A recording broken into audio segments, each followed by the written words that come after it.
Hello, everyone. Welcome to the first episode of the second season of This, That, and the Other. My name is Varun Chandramohan, your host for today.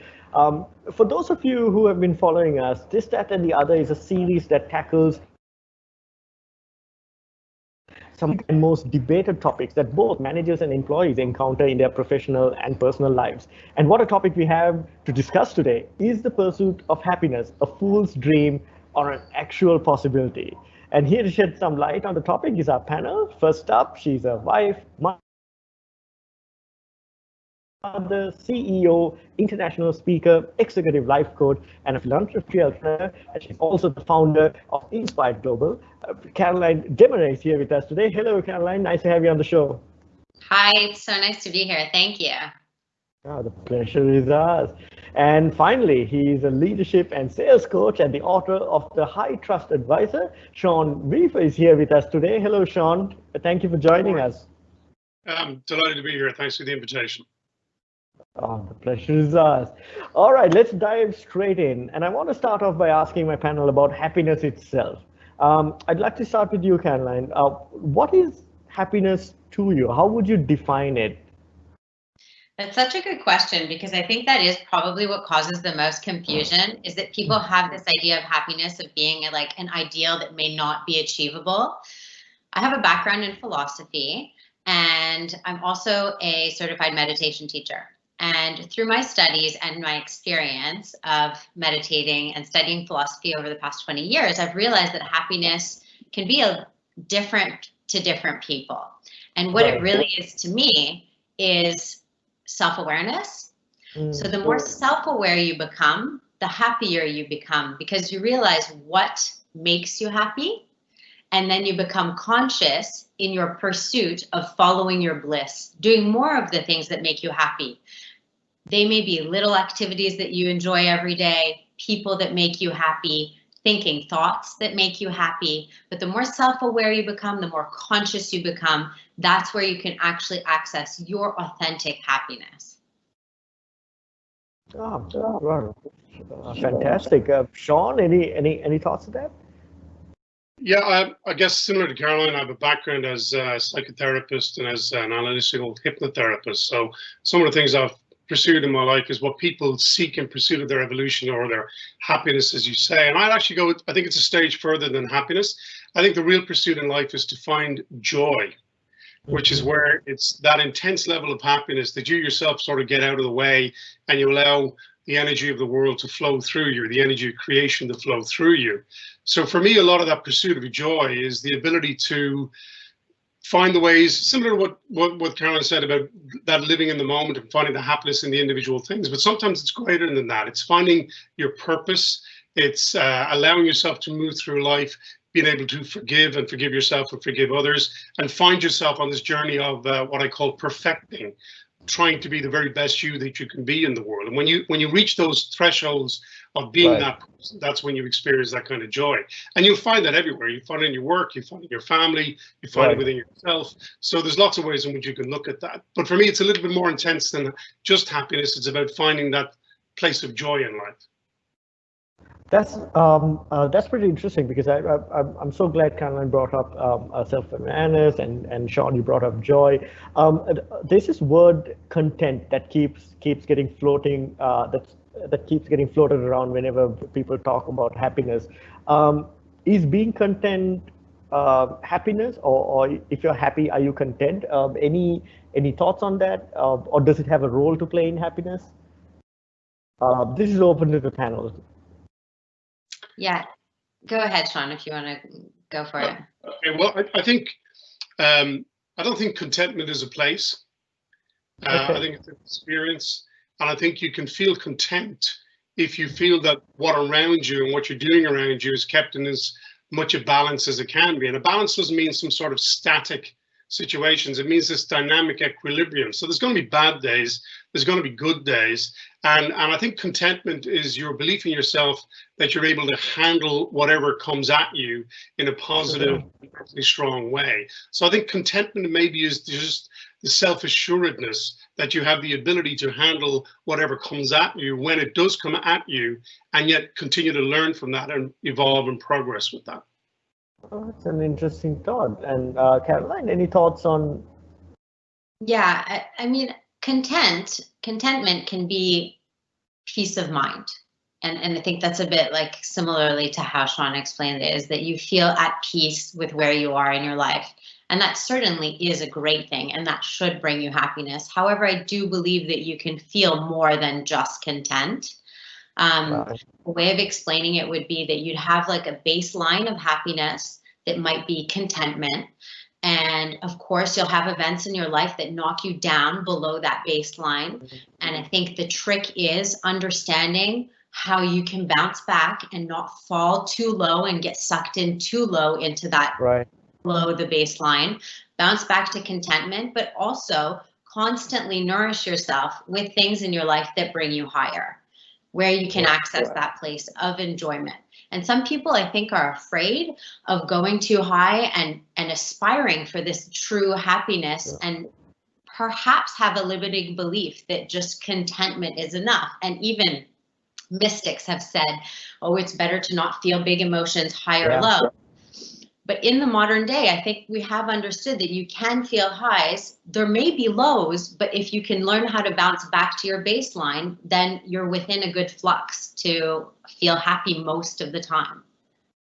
Sure, and that's a pretty interesting point that that you brought up, Caroline, because I was going to ask you in this climate of sort of uncertainty, with people losing jobs, people's incomes being harmed, and sometimes I mean, people are experiencing more stress than usual, anxiety, and all of that, and then plus the financial burden that sort of comes along.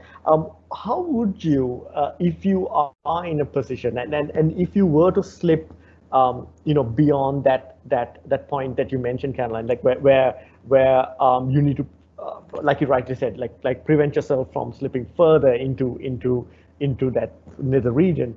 But then what would you advise, or what would you tell those individuals who invariably slip into that zone and they can't seem to find their way out? And I would love to hear Sean's thoughts as well. And but Caroline, if you can, share your thoughts on that for those who are listening and who feel there's no hope. They just don't know what to do, and they can't find the courage within themselves to seek happiness. What would you tell them, Caroline? Any advice? Yeah. Of course. So, we hear a lot about faith, and that may be misconstrued that it has to be faith in a religion. At times, you just have to have faith in life, and you have to dig deep. And that might be reading something that inspires you, watching something that inspires you. And when you can manage to have faith that things will get better and trust in the process, you take the baby steps necessary to slowly climb back up.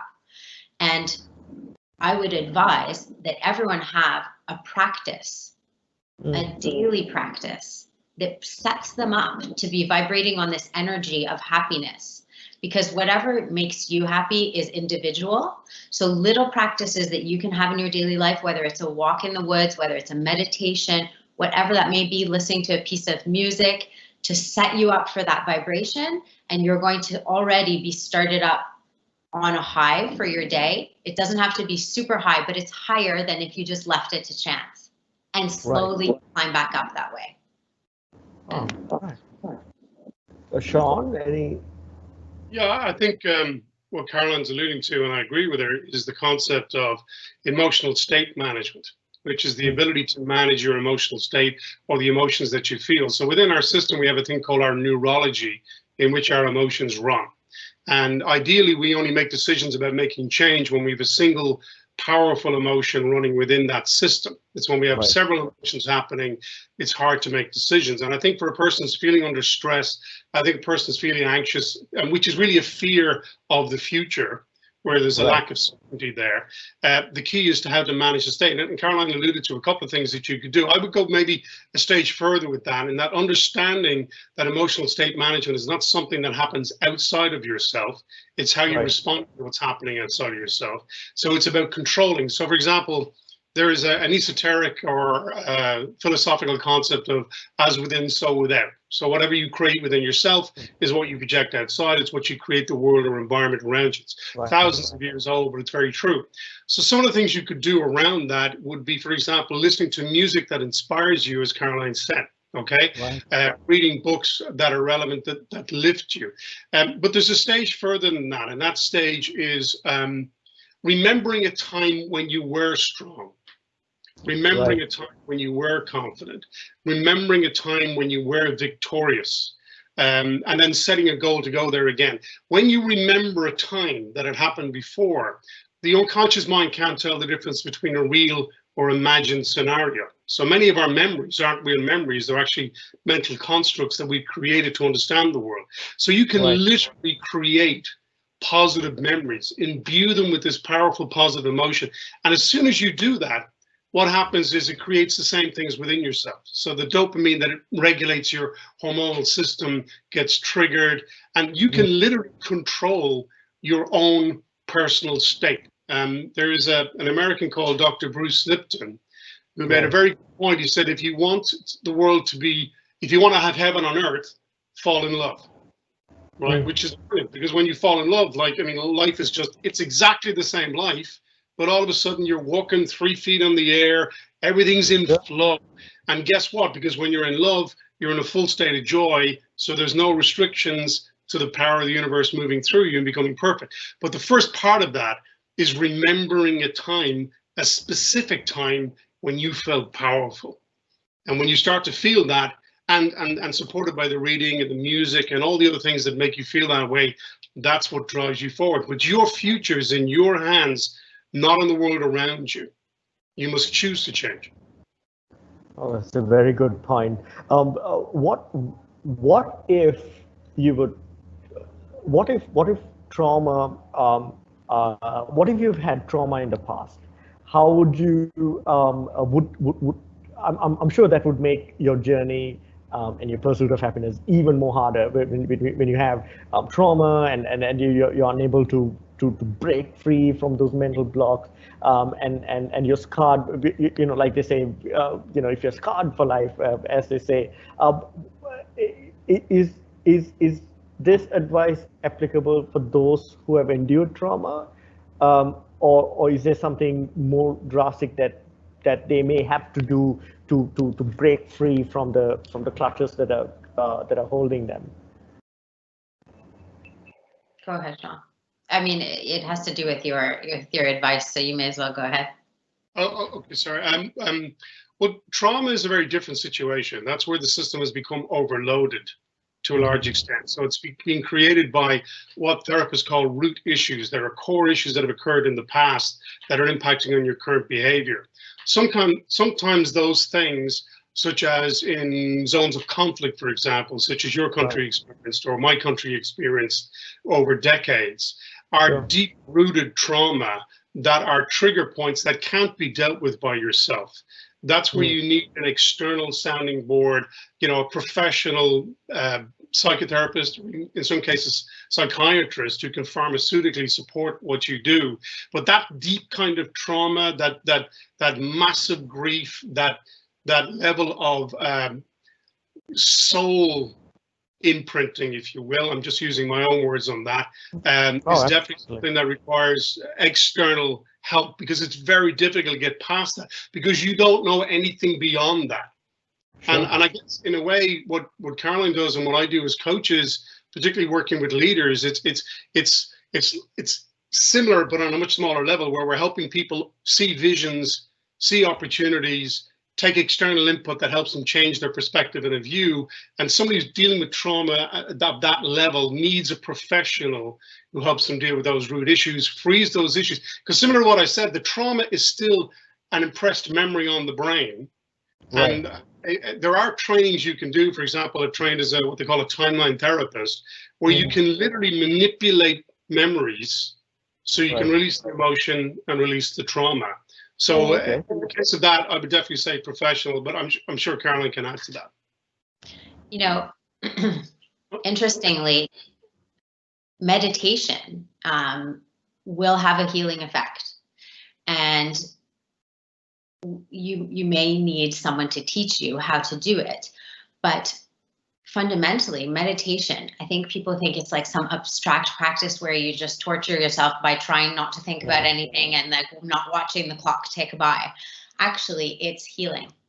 And it's you coming in touch with your true self and healing yourself. And when you start to look at it that way, and you're setting aside 5 to 30 minutes a day to heal yourself, all these things from your subconscious start getting dissolved through the meditation unconsciously during that time, because you're allowing that release to happen. Right. It's really powerful. So that's definitely something that, whether you have trauma or not, it's remembering you're your greatest healer, and you may need assistance to access that, but once you do, it's so beneficial. Another thing I wanted to say about what Sean was mentioning, where you picture yourself in a time where you felt the way you want to feel, so powerful or happy or whatever it is. An interesting one to try out is when you do that in your relationships with others. So it could be in a loving relationship with a partner, or it can even be with a boss or a colleague, where you have friction in a relationship.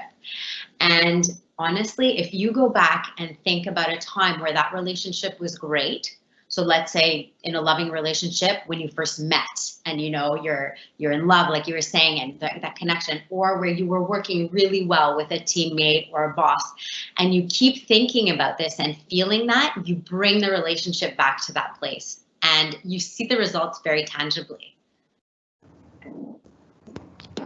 Oh, that's I think that's spot on, and I'm so glad that you brought up those points, Caroline, because I think some of our listeners and even we've met individuals in life who have experienced trauma in the past, and they find it very, very difficult to kind of snap out of it. But here's the thing though. Let me ask you about social media. It definitely has an impact, doesn't it? I mean, you're constantly reminded of things you don't have, and you're looking at the best versions of others. But here's what I would like to add, though. We have read news stories of those who appear to be perfect on social media and all of that, and then next thing you know, they've taken their own lives and so on.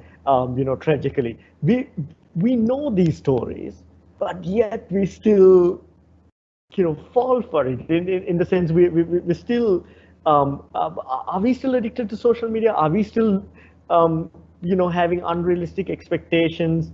What do you think about it, especially with knowledge, knowing that social media is a curated highlight reel of everything that's probably going good in a particular angle, but then what are your thoughts on it? I'm sure it has an impact. Yeah. Cool. I think it's frozen. Yeah. Well, can you hear me? Oh. Are you able to hear me? I can hear you, Caroline. Can you hear me? Yeah, I think it's just Varun who's Oh yeah, I think I lost okay, you're back. Yeah, I think I lost you for a second. Yeah. With regards to social media, therein comes the awareness that I was talking about. So if you unconsciously go through social media, which I believe most people do, it's a mindless scrolling. It's affecting you in a myriad of ways, and you're just this passive receptor for it. That's not ideal. When you're consciously going through social media, it can be an amazing tool. One, to find out more about what you want, because if you see something, and instead of looking at it as this negative, jealous feeling, it's, what is that? Oh, wow, I really wish I had a holiday. Okay, maybe I should plan to have a holiday too. Like, it starts to show you what you want. Of course, if someone in particular is really annoying you, you just mute it or unfollow them. Of course, we don't need any of that. But it can be a reminder of what it is in your life that might make you happy, and then you start setting goals towards that. Sure. Yeah.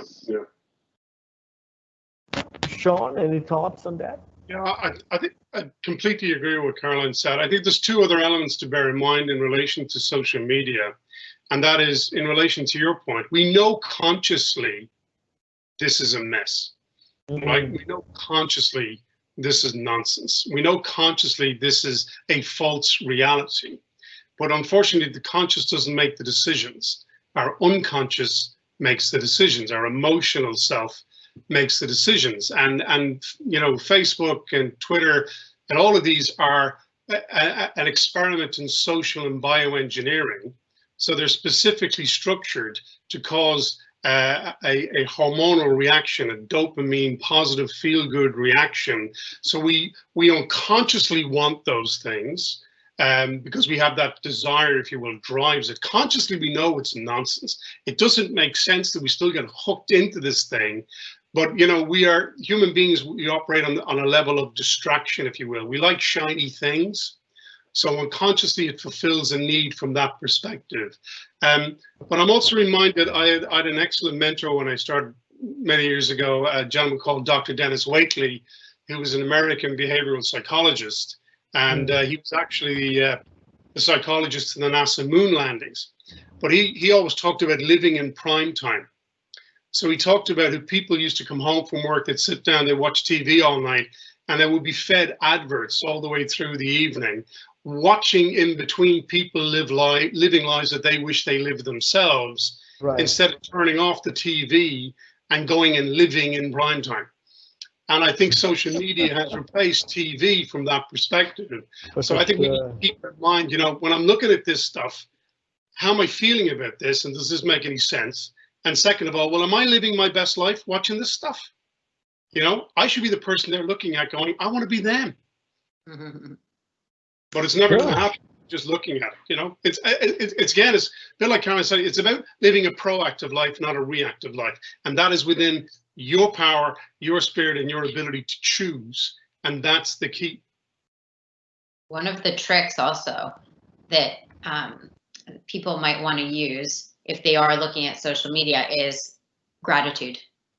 Right. It's the easiest way to shift your perspective. There's always something to be grateful for because we're alive, you know, the fresh air we're breathing, whatever it might be, your child, anything, the roof above your head. Nothing is too simplistic. Seriously, deep gratitude for anything in your life shifts your perspective away from lack and then attracts more things to be grateful for. Oh, that's a very, very, very good point, Caroline. So can I ask you a trick question? Can you use social media as a tool to empower yourself and find happiness? Can it? Is that one of? Is it a paradox, or is it possible? Can you, now that it's in your face, can you wield it to your advantage? Is it possible, or is it a fool's pursuit? I think social media is just another tool. You know, it's like your phone. It's like your video. It's a question of your attitude to it. It either drives you or you drive it. And I think if your attitude to it is that when I share stuff on this platform, is it about myself and my ego, or is it about being of service to others? So, you know, I'm sharing that I've just bought my new Ferrari. Woohoo! You know, is that really important? I think the question you got to ask yourself is, what does that do for others? Right.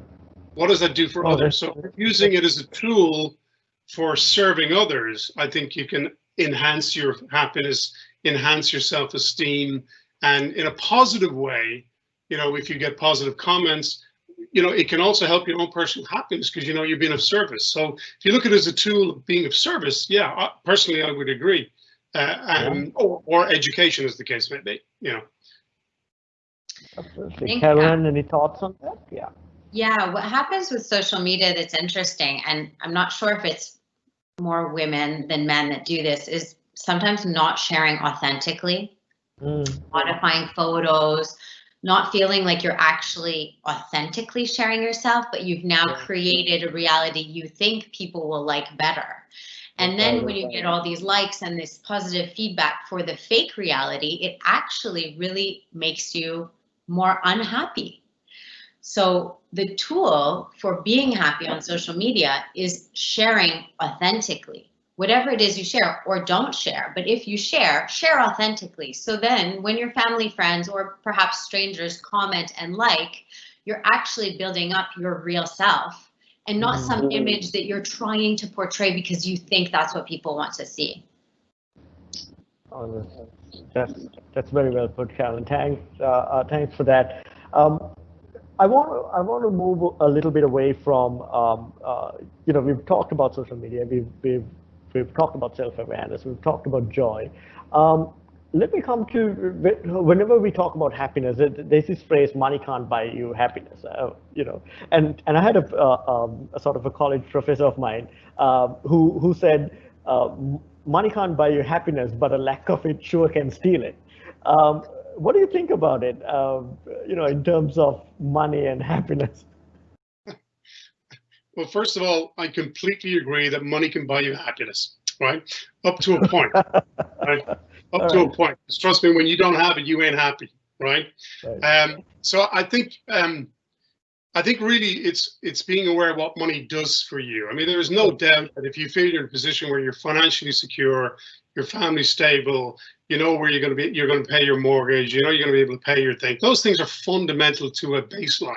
I mean, they meet Maslow's hierarchies of needs of food, shelter, security, etc., etc. And even the shiny stuff, the nice car, the nice holidays, the clothes, etc., etc. However, a lot of that is driven by external motivation, particularly if you're operating maybe where you're incentivizing a sales team, or if you're working towards something, it's bonuses and it's cars and it's expenses and all the rest. But what we do know is if you're trying to incentivize leaders or trying to incentivize salespeople or whatever, there's a level at which the money doesn't matter anymore. I mean, I've seen situations where guys have turned down jobs where they might earn 20, 30,000 euros more somewhere else because they're happy working in the team that they're in, that they found a balance in life where they're challenged, where they deliver, where they get compensated. But just earning another 10, 20,000 euros is not going to make any difference. It can't replace that. Do you follow me? So to really be motivated to affect change in the world, excuse me, it comes to your internal values is what really drives happiness in your life. So yes, you do need money. If you say no, okay, you may live a very simple life, that's possible. But in the real world, as in the world we all live in, not realistic. You do need a certain degree of money. You need to know what that is, of course. I mean, in the famous line from the movie Wall Street, how many yachts can you water ski behind? There's a question of balance, and maybe balance is something we come back to. But I think deeply in terms of sustained motivation, what we call long-term motivation, or toward motivation, it's about your internal values and the values of those around you. Oh. Thanks, Sean. Carolyn, any thoughts on? Sure. So I like that Sean brought up balance, because that's something that I often look at with clients. As a first step, there's a tool in coaching called the Wheel of Life. It's basically a pie chart, and you split it into 8 pieces, and they represent the 8 most important parts of your life. And actually the client can decide what those are, but generally they will be health, family, marriage, social life, hobbies, career, finances, giving back can be a part of it. So if finances are a piece of your pie chart and you're looking at your life and you actually assess what level of satisfaction and happiness you're feeling, let's say on a scale from 1 to 10 in each of these areas, you start to realize that in order to be holistically happy as a whole, you have to be giving and getting from all of these areas, contributing to your overall happiness. So if one of the pieces, say finances, is at a 0 or a very low number, of course, it's then you're lacking something in that sense. And it conversely can bring happiness if it's on a high level. Another thing that Sean mentioned is that finances it has to do with your values. So why do you want the money?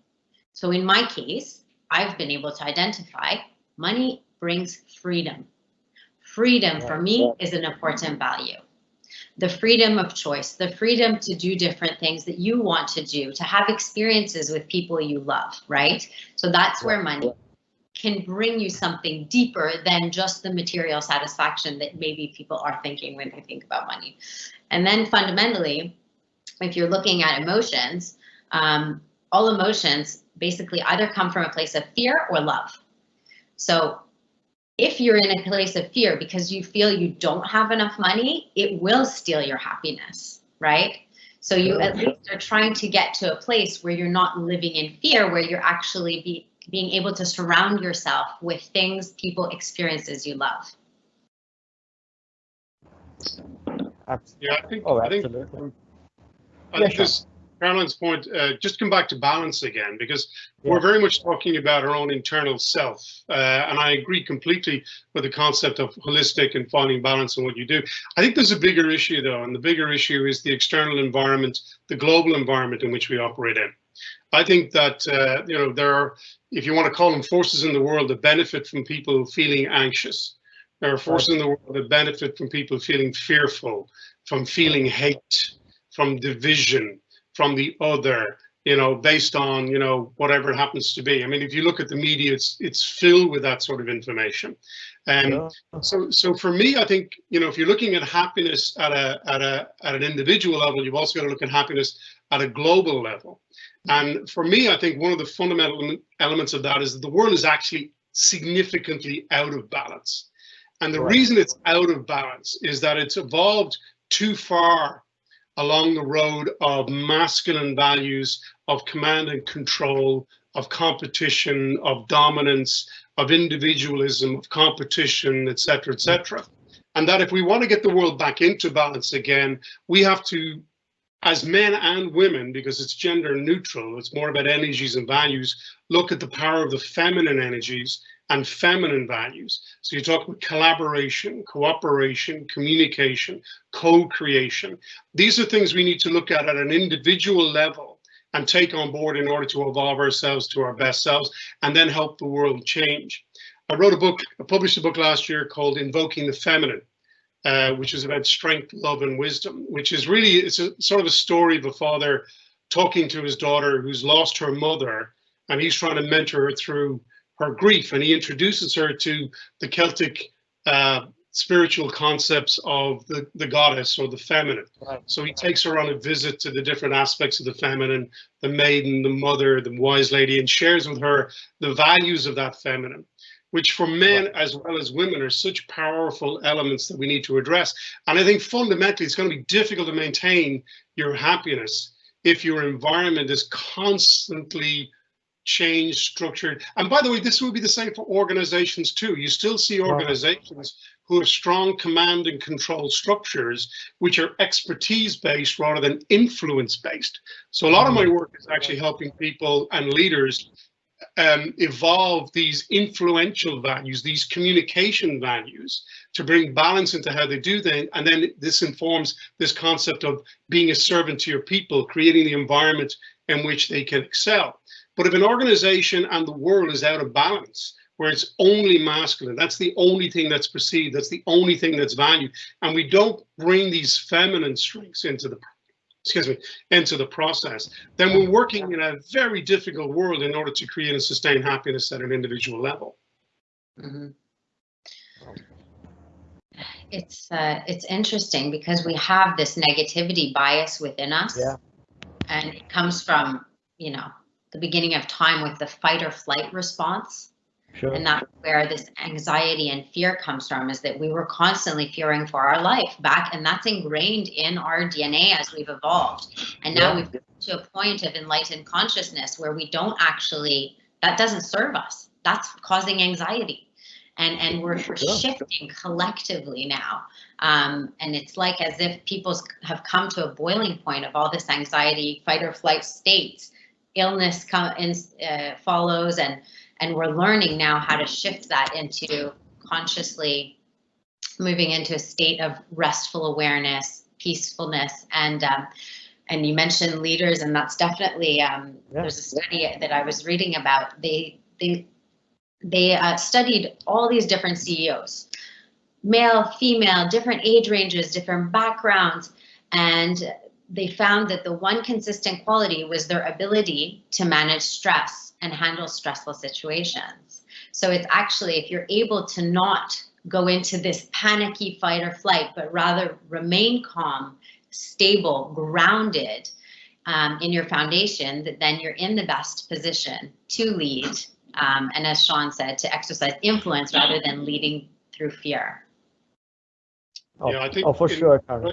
Oh yeah, I think you're right to Caroline's point. I think it's a very good point about that ability to hold your ground.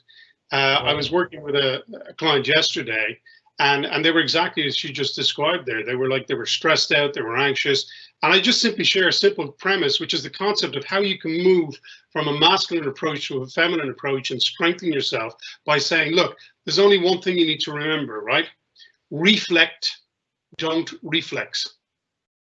So the reflex is a natural male proactive, get out there, take everybody out and restart again stuff, right? It's stressful on everybody, right? But reflect is where you bring that to you, you process, and then you respond.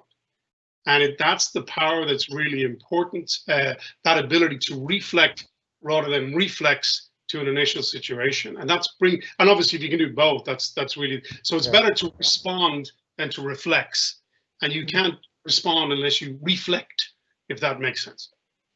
It's so cool, Sean, that you bring in gender equality under that explanation, because I think a lot of organizations think they have to achieve a higher level of women in leadership to take a box because that's fair. But actually, when you think about it benefiting the organization as a whole and actually helping the male energy to get balanced out throughout, I mean, that's where you're really looking at on a much more impactful level, and that is exactly what we're striving for.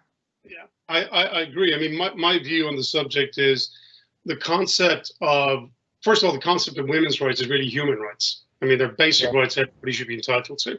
I don't see any reason why that's different. But for me, the real purpose and the reason I wrote the book is very much about recognizing the power and the strength of the feminine. People think about the feminine as being, pink dresses and all that sort of stuff, right? But I always tell the story between, the Greeks had two gods of war. They had Ares, who was the male god, and they had Athena or Diana, who was the female god of war, right? But she was also the goddess of domesticity, of the home, of the fireplace, of the hearth. So Ares might come along and he might kick your ass just because he feels like kicking your ass. Right, but if Diana or Athena comes along and kicks your ass, she's going to make sure you don't get back up again because you did something to her home. So when she kicks your ass with intention. So it's a lot worse than a kicking from Ares getting kicked by a strong feminine. And I think the key is it's not about gender. I mean, if we recognized and honored the feminine. And it doesn't matter whether it's a male or female leader. And I think one of the problems, it's interesting, Karen said about ticking a box. I think we have a fundamental challenge with promoting women on the basis of ticking a box, because in many of those cases, and I have this from women clients, those women only, and it's not their fault, it's what they've had to do in order to survive in those environments, have become masculine. Yes. They become emasculated, and then the question is, well, how happy can they be? And if they're not happy at what they do, then everybody around them matches that behavior and eventually create a toxic culture. So you've actually gone in the opposite direction of what you were trying to do. I think we should be looking for people who are more empathic, more intuitive. And in fact, you'll see it in organizations, in fund management companies and tech companies, where women who are true to themselves are more successful than males in similar industries. And I think the reason that is because the natural feminine energies of nurturing, supporting, empowering, co-creating, these are all elements that we need to take on board. I mean, people sometimes ask, what do you do talking about this kind of stuff? I mean, I'm an ex-merchant Navy officer. I'm an ex-professional bodyguard, ex-time in the military.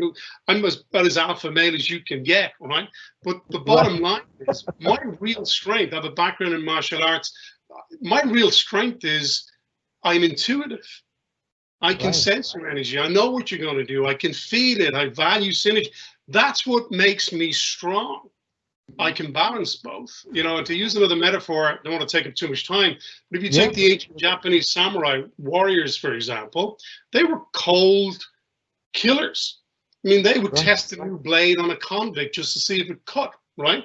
But they also studied the tea ceremony, or they studied poetry, because they realized if they didn't balance that male energy of themselves, they would simply be absorbed into the darkness. And I think the challenge that we have, I'll come back to my original point, the external world around us is about creating anxiety, creating fear, creating division, all toxic masculine elements. And we can see it in some of the leaders around the world embody those issues. But if we really want to find happiness in the world at an individual and societal level, we have got to recognize, value, and embrace male and female, these feminine values, because not enough attention has been given to them. That's such a good point. I think so many women believe that they have to exhibit masculine energy in order to make it at the top and be accepted amongst this boys club. And that's the discussion that has to change. Those, as you mentioned, intuitive abilities, so the intuition and creation that do come so much from women are so beneficial to everyone, like you mentioned. And a lot of male leaders who are experiencing stress in their lives, often when you look at it, are not incorporating activities that bring out their creativity. Right. So they've just become so left brain and they're so ingrained, and they don't have a stress relief. When you can shift off of that and do an activity that allows you to be creative, get in touch with your intuition, let the creative forces of the universe flow through you, as we've mentioned before, that, you know, call that feminine, whatever it is. If that's something that can be valued and that's something that women are allowed to bring, and that we open ourselves to that, I think everyone just wins. So definitely great. Absolutely agree. Absolutely agree with you on that. Let me on this topic of truly finding joy and truly pursuing happiness. I wanted to ask my panelists, in your experience, when you coach individuals, what role has following their passion played in them achieving their happiness? And I mean, we've heard everybody talk about do what you love, and Mark Twain, I believe, is the one who said, make your vocation your vacation. Is that like do what you love, and then you'll never work a day for the rest of your life? I know easier said than done, but we've seen statistics where a large majority of the people are not happy in their jobs, but they're stuck there for whatever reasons, benefits, convenience, the list goes on. What role does following your passion play, and then how would you, or have you advised individuals in your experience to regardless of which stage in their career they are, to start heading towards that? Have you? I'm sure you've had plenty of experience. So what would you tell them?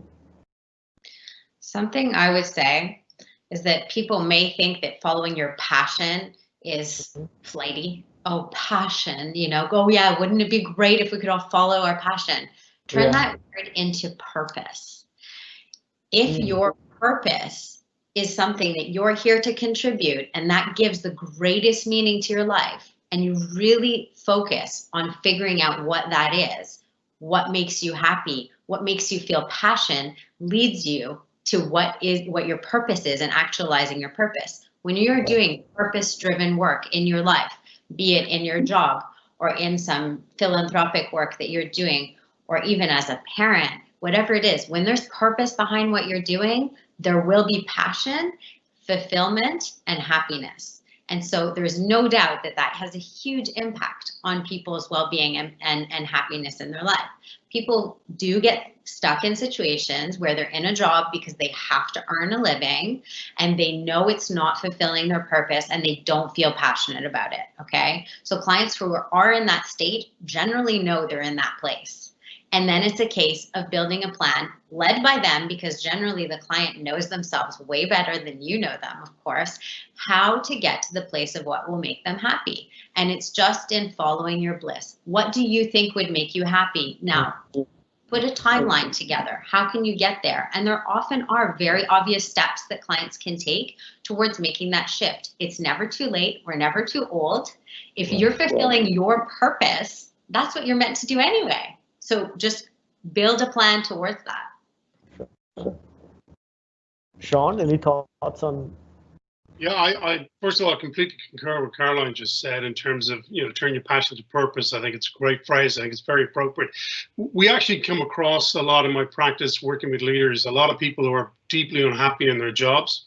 Right. And it comes down to a number, in fact, so much so that we had to make a decision in terms of a policy about how to deal with that when we came across it.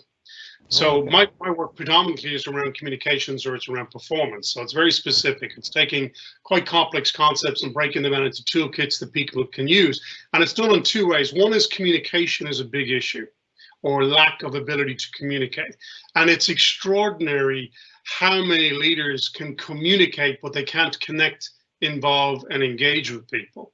And they don't have the fundamental skills of how to do that. And actually, a lot of my work is actually working with them around how to prep them how to speak at presentations, or how to network effectively, build their brand, or how to use language and questions in an effective and engaging and empowering way, or how to recognize and work with different personalities. It's actually giving them the fundamental skills they need to move from being experts to being influencers. And it's amazing the impact that has on them when they suddenly feel empowered to be able to change the relationships that they have around them. Because when those relationships aren't working, they're not happy, okay? The other situation we do come across, though, is that when their passion and their purpose are no longer aligned in the job, and so then our communications or performance brief changes, because we'll have a serious conversation with the client, and the rule we have is we have a responsibility to the sponsor, who's the company who pays the fee, and then we have obviously responsibility to the client. So what we do is we first assess if the client is definitely sure they want to move, or they find that it's time for them to make that change. And then what we do is we realize actually that's a benefit to the sponsor too, because they've got a person 50% engaged with the job. So now what we do is we have a simple rule. We say to the client, here's what you need to do. If you go and talk to your sponsor or your client or your employer that that's what you want to do, then we'll work with you to create a succession plan, and then work with you to help you exit and find a better place for you. So it changes from a communications or performance engagement to an exit engagement, but it maintains the positive relationship between the client and the sponsor, and then helps the sponsor continue perhaps at a more successful place. So we often come across this. It manifests when we start leadership programs to the, so it's such a common thing in relation to what Caroline said, that we actually have a policy about how we manage that now. Well, very, very, very, very interesting. Let me, I think we're down to our last 10 minutes or so. And I have a very, very controversial question. This is a double-edged sword.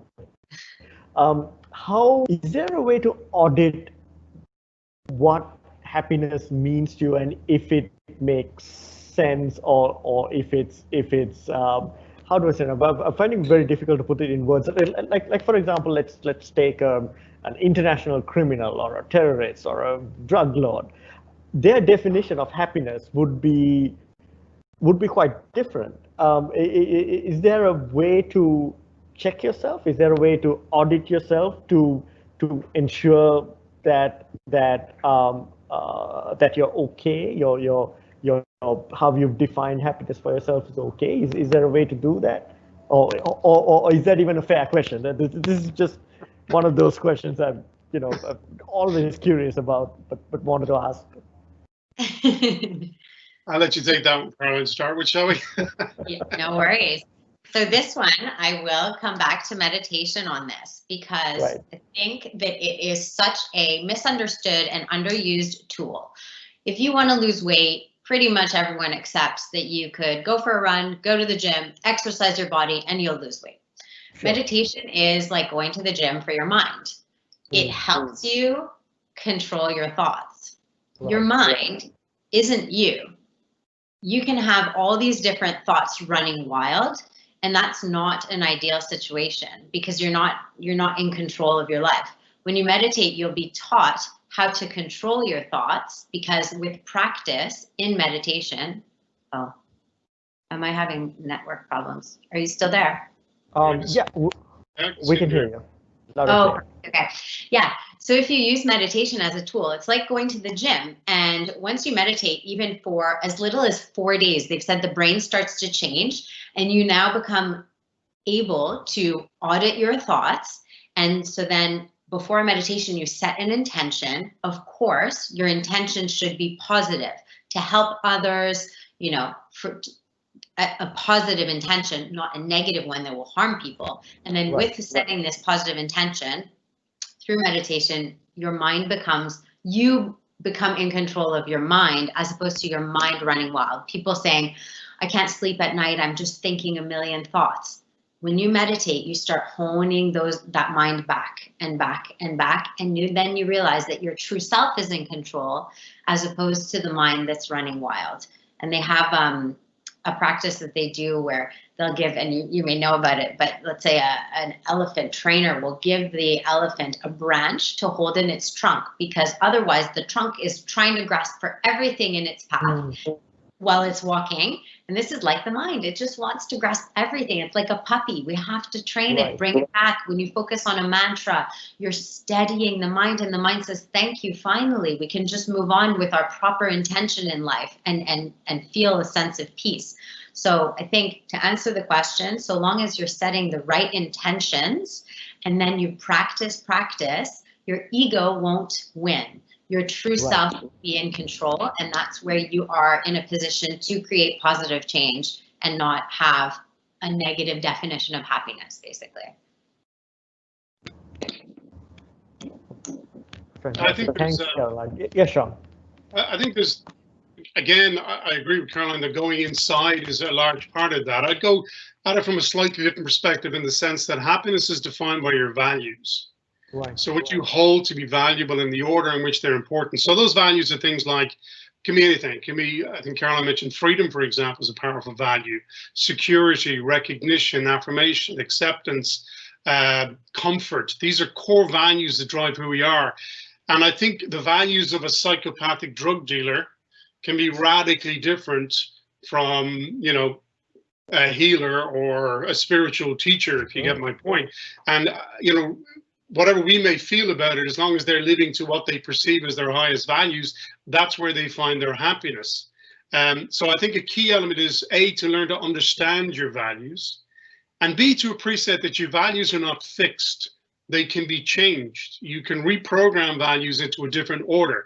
A lot of our values are values we inherited in the early stages of our being reared. So they talk about the different phases in human life. So 0 to 7 is the imprinting stage, where we don't have a lot of conscious thought and we take stuff on board, and that fashions who we are. And it's where we lay down our life programs.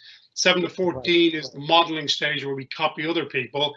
And then 14 and upwards is our socialization phase. So I think the depth is, find a way to recognize what your values are, make sure they're the right values, if not change them. And if you're living to your values, then you'll be living to your happiness. Oh, that's really good advice, Sean. I have a quick question for Caroline. Caroline, you were speaking about meditation a lot, and personally speaking, I think what you may say may help thousands out there, including myself. I've tried meditation, and it is hard. Like if you haven't practiced it, and I think they call it like the monkey brain, right? Your thoughts just cannot sit still. For us novice, absolute beginners, how long does it take for you to gain some hope, or at least see light at the end of the tunnel in terms of your meditation practices? Of course, this is something I talk about a lot of. So I think the first misunderstanding is that it's possible to just sit there with no thoughts. Okay, so let's say you start with 5 minutes, and ideally it's in the morning. But if you're too busy in the morning, or you have young children, at any time during the day, that's fine. But the discipline of carving out a portion of your day, be it 5 minutes all the way up to, let's say, 30 minutes, and sitting there and being comfortable just sitting there with no distractions from the outside and coming to a place of self-acceptance and non-judgment. Because the first thing our ego does when we sit there is, you're not doing this properly. You're thinking about other thoughts. You're a failure. This is horrible. Stop right now. So, you know, and when you start to sit in that and watch it happen, and then you just say, no, I'm just going to be kind. I'm going to be accepting and non-judgmental, and I'm going to get in touch with my true self. You strengthen your connection to your intuition and your creativity. And I would say just focus on a very simple mantra. So the Sanskrit mantra, Soham, I am, you know, just I am. Like I am a being, like nothing more than that. Just like strip yourself to the very basis. And if you can just repeat the mantra over and over for 5 minutes and watch your mind try and go, what are we having for breakfast? You know, different thoughts. That act of gently, not forcefully, gently, acceptingly, and non-judgmentally pulling your attention back to the mantra, that action of pulling it back is the benefit of meditation. It's not the end result of being able to sit there and, oh, I did the 30 minutes only thinking about my mantra. That never happens to anyone. We're human. The ego never leaves, but it's a matter of being able to say to the ego, I see you and I'm not falling for it. I'm going back to what I've set as my agenda because I'm the one in control of my life. And that's where it starts to then, within, honestly, a week, you'll see dramatic differences in your self-control in the rest of your life outside of your meditation. Well, thank you for that, Caroline. That's quite helpful. I'm absolutely going to try it again and let's see how it works. All right, so we're almost out of time, and so before we wrap up, let me ask my panel a question to end on a positive and hopeful note. So what is the one thing or one advice you could give people that they can and should do today to start their pursuit of happiness? The one advice, the one thing that they can do. Sean, do you want to go ahead, or I can go ahead? It's up to you. You go ahead, Caroline. That's fine. Yep. Okay. The one piece of advice, I found the title of this talk very appropriate because it's the pursuit of happiness. So actually, just remember the journey is what counts. We're not trying to arrive at some utopia in the end and we're finally there. It's the pursuit. So the actual act of trying to be happy and identifying things that make us happy is wherein we find our happiness. And that's the worthy experience of this journey. And just enjoy the journey. Wherever you are is where you're meant to be, and keep pursuing happiness and just never lose faith. Keep pursuing it. And more than anything, remember, it is your birthright to be happy. That is our birthright. Everyone deserves happiness. So when you start off with that and you know it is possible, look within yourself to find it. Oh, thank you for that, Caroline. Sean? Yeah, I think I go along with that to the sense that the universe and the principle that evolved us and divined us is not perfect. It's evolving its own infinite potential. That's where we exist. So if that which created us or that which created existence is not perfect, how can you expect to be perfect either? So life is not a journey of perfect, it's a journey of perfecting. And in order to find happiness, then the one thing you must practice or should practice is forgiveness. Forgiveness of others, but more importantly, forgiveness of yourself. You're going to make mistakes. You're going to do bad things. It's your light and your dark self. It is all you. But if you don't learn to forgive yourself, you'll never find happiness. Oh, that's very powerful advice. Thank you, Sean.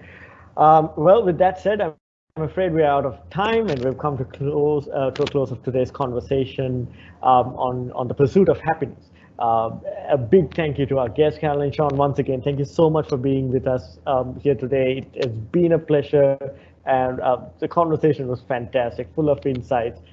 Thank you once again. Do stay back for a few minutes after our live session has ended for a short debrief. And a big thank you to the Luminary team and to our audience who tuned in today. Thank you for being with us here today. And next week, we'll be talking about longevity, genetics or choice. So don't forget to tune in next week. I'm Varun Chandramohan. Thank you for joining us today. See you next Saturday. Yeah.